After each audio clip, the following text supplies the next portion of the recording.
Assalamualaikum warahmatullahi wabarakatuh.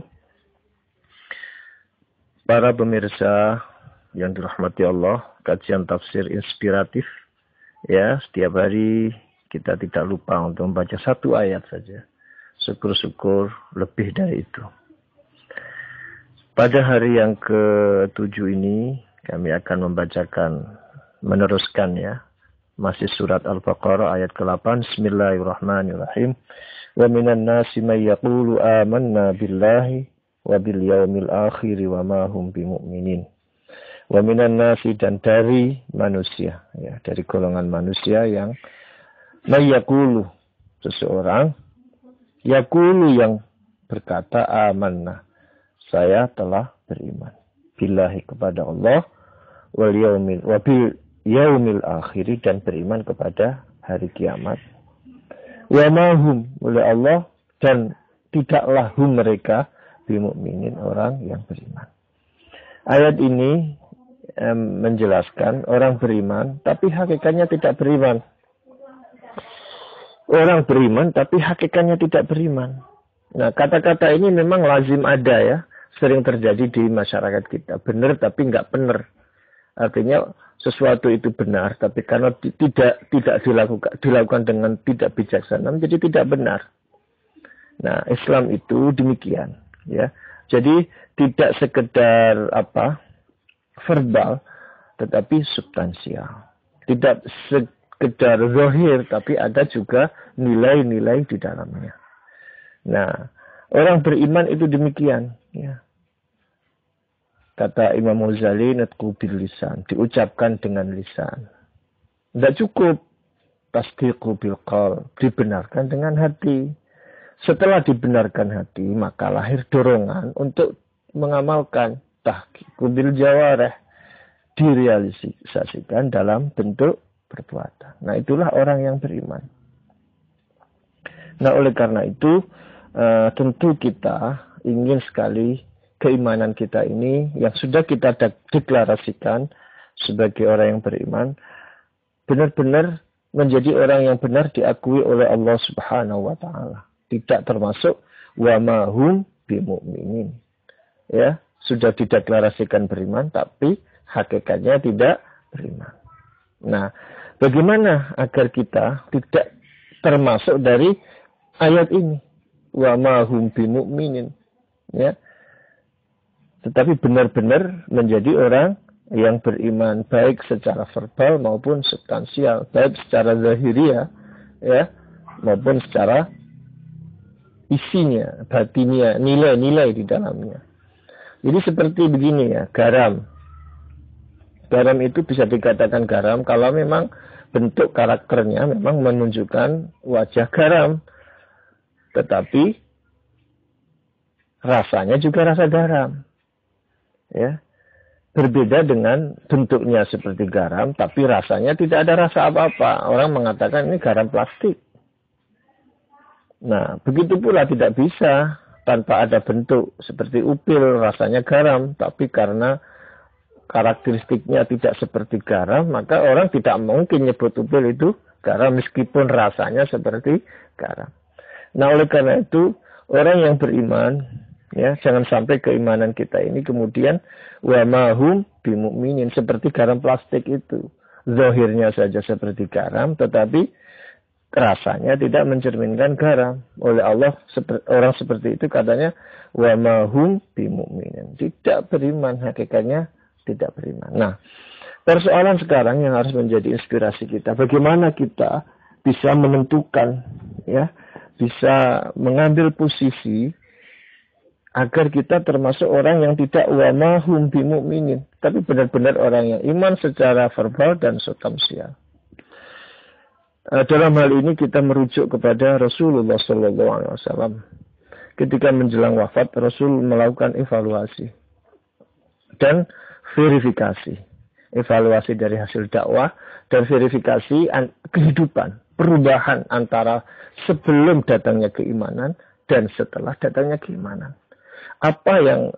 Perubahan apa yang menonjol? Maka ada beberapa hal. Pertama, sebelum keimanan datang, Sebelum masyarakat jahiliyah, Arab jahiliyah itu menerima keimanan, mereka menganut agama-agama primitif, ya, menyembah berhala, musyrik, kafir musyrik, ya, dengan tingkat keyakinan yang sangat primitif sekali, menyembah berhala dan sebagainya. Nah, setelah keimanan datang, dia berubah menjadi tauhid, ya, mengesahkan Allah, mengerti konsep-konsep ilahiyah secara benar. Jadi apa? Transformasi teologi. Keimanan itu, ya, apabila punya nilai substansial, ya, sebagaimana Imam Ghazali tahqiqul bijawarih, diwujudkan dalam bentuk apa? Mampu melakukan transformasi teologi. Yang kedua, hasil evaluasi Rasulullah SAW sebelum datangnya keimanan itu, masyarakat Arab adalah masyarakat yang mudah konflik. Semua persoalan dihadapi, diselesaikan dengan cara konflik, perang, adu kekuatan, adu fisik, ya, pertengkaran yang menimbulkan balas dendam yang tak ada ujung pangkal. Namun setelah Islam datang, memperkenalkan sistem musyawarah. Islam menghidupkan rasa kasih sayang. Maka lahirlah sikap tolong menolong. Jadi semua persoalan-persoalan yang dihadapi diselesaikan dengan cara damai, harmoni. Nah, itulah fungsi daripada keimanan. Apa? Transformasi sosial. Mengubah masyarakat dari pola masyarakat primitif menjadi masyarakat yang modern dan harmoni, maju dan maslahah, mencintai kedamaian. Yang ketiga, yang hasil evaluasi Rasulullah ditemukan sebelum datangnya Islam, masyarakat Arab ini masyarakat yang jahil, tidak begitu bergairah tentang ilmu pengetahuan. Tapi setelah Islam datang, Rasulullah dengan berbagai metode, dengan berbagai motivasi, dengan berbagai cara, ya, ketika itu mengajarkan orang-orang yang buta huruf, tawanan-tawanan perang, ya, diminta untuk mengajari orang-orang masyarakat Arab seperti itu.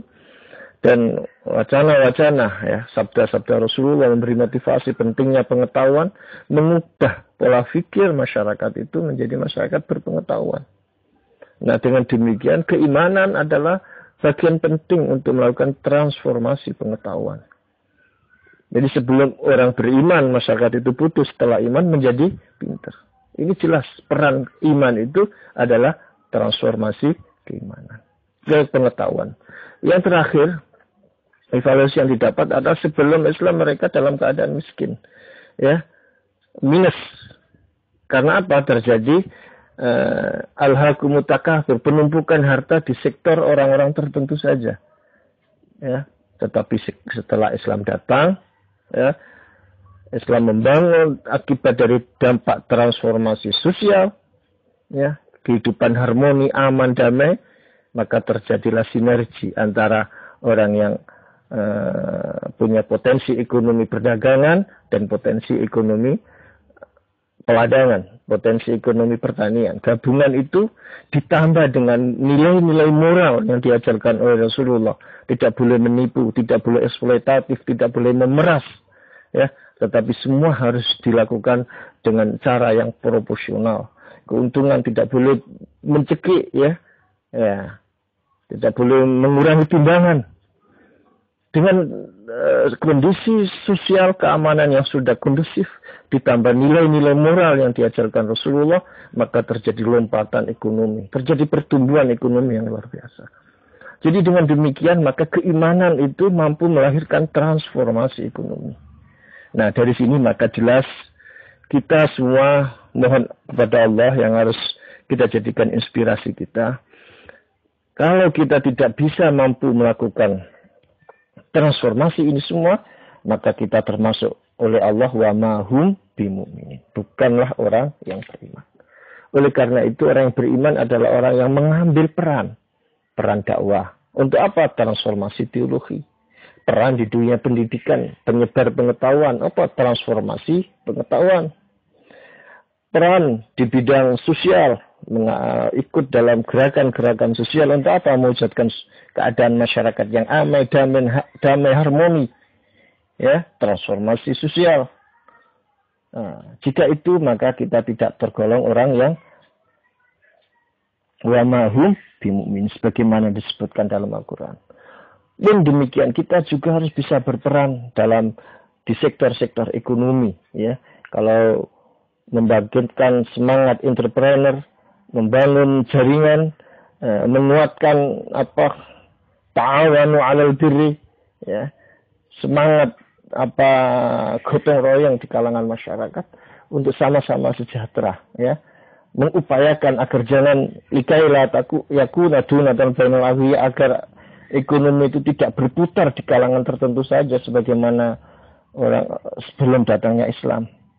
Apabila kita ada di peran-peran tersebut, fa insyaallah kita tidak termasuk dari ayat ini wa mahum bimumin, orang beriman tetapi tidak beriman. Semoga dengan peran yang kita ambilkan, yang kita perankan dengan transformasi ekonomi, sosial, budaya, keagamaan, dakwah dan sebagainya itu menjadikan kita menjadi orang yang beriman sebagaimana yang dikehendaki oleh Allah Subhanahu wa taala.